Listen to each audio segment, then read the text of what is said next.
आपने जनेऊ संस्कार के बारे में सुना होगा, जो कि अक्सर हिंदू पद्धति का एक बहुत इम्पोर्टेंट रिचुअल होता है। लेकिन क्या आपको ये पता है, जैसे जनेऊ संस्कार है वैसे ही 16 और संस्कार होते हैं। ये संस्कार कहाँ पे मेंशन है? ये संस्कार वेदांग, जिसमें एक कल्प सूत्र है, उसमें ये 16 संस्कारों का वर्णन दिया हुआ है। तो आज इस वीडियो में मैं आपको ये सारे 16 संस्कार शॉर्ट में समझाने की कोशिश करती हूँ, जो कि आपकी यूजीसी नेट एग्जामिनेशन के लिए बहुत जरूरी है। तो सबसे पहले होता है गर्भधारण। एक ऐसा संस्कार है जब माँ के गर्भ में बच्चा आने वाला होता है, तो उससे पहले ही ईश्वर को याद किया जाता है ताकि जो बच्चा आए वो स्वस्थ आए। दूसरा संस्कार होता है पुंसवन संस्कार दूसरे या चौथे महीने में किया जाता है जब बच्चा गर्भ में ही है। तीसरा संस्कार होता है जिसको हम बोलते हैं सीमांतोयन। जैसे नाम से समझ में आ रहा है आपको, सीमा।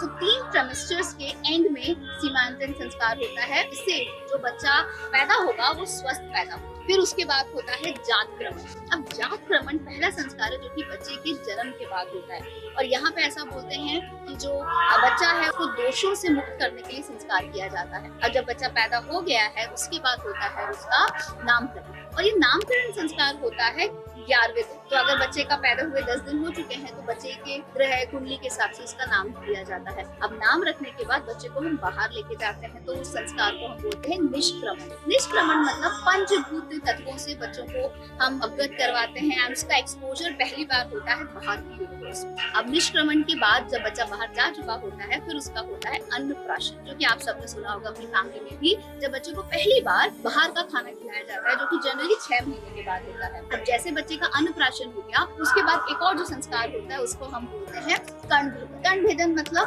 कान को छेदना। अब कान छेदने की जो परंपरा है ये सिर्फ लड़कियों के लिए नहीं, लड़कों के लिए भी होती थी, और ऐसा बोलते थे कि एक बार अगर कर्णभेदन हो जाए तो जो बच्चा है उसको काफी सारी बीमारियां, जैसे कि हर्निया एक बीमारी बोलते थे, कि वो कभी भी इससे इफेक्ट नहीं होता। अब कर्ण छेदन या कर्ण भेदन के बाद जो अगला संस्कार होता है वो होता है चूड़ाक्रमण। चूड़ाक्रमण मतलब टॉन्चर, दैट इज मुंडन सेरेमनी। अब ये संस्कार आपका या तो पहले साल या तीसरे साल या 5वें साल में हो सकता है, जब से बच्चा पैदा हुआ है। अब मुंडन के बाद बच्चे का विद्या आरंभ शुरू होता है। जैसे आज के जमाने में प्ले स्कूल होते हैं, वैसे ही विद्या आरंभ संस्कार मतलब बच्चे को बेसिक अल्फाबेट्स और सारी बुनियादी चीजें सिखाई जाती हैं, और ये सिर्फ घर पे ही होता है। अब विद्या आरंभ हो गया तो बच्चा क्या है, ब्रह्मचर्य में एंटर करेगा। अब ब्रह्मचर्य में एंटर करने के पहले एक बहुत इंपॉर्टेंट संस्कार होता है जिसको हम बोलते हैं उपनयन। उपनयन मतलब गुरु के पास बैठ के शिक्षा ग्रहण करने की शुरुआत, और इसी को हम जनेऊ संस्कार बोलते हैं, जो काफी घरों में अभी भी किया जाता है। जनेऊ संस्कार का मतलब होता है बच्चा ब्रह्मचर्य में आ चुका है, और ये 3 वर्णों में हुआ करता था, ब्राह्मण, क्षत्रिय और वैश्य।